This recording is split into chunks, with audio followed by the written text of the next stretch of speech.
Jenis-jenis warna dalam bahasa Batak Toba.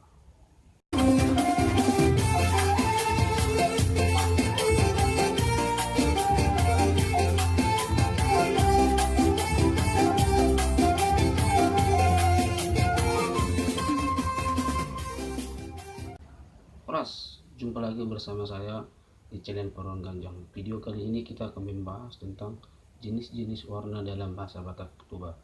Ikuti terus videonya ya. Yuk kita mari sama-sama belajar bahasa Batak Toba.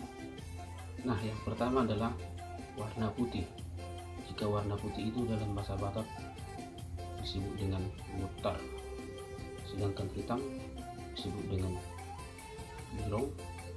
Biru dalam bahasa Bataknya adalah belau. Hijau dalam bahasa Bataknya adalah narata-rata. Merah bahasa Bataknya adalah narara. Kuning bahasa Bataknya unik. Coklat bahasa Bataknya tetap coklat. Orange bahasa Bataknya orange. Ungu bahasa Bataknya ngamotori. Terus kalau biru langit bahasa Bataknya nabalawangi.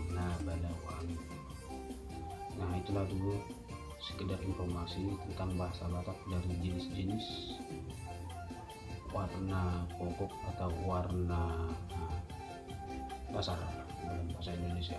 Sampai jumpa di video berikutnya. Terima kasih. Horas.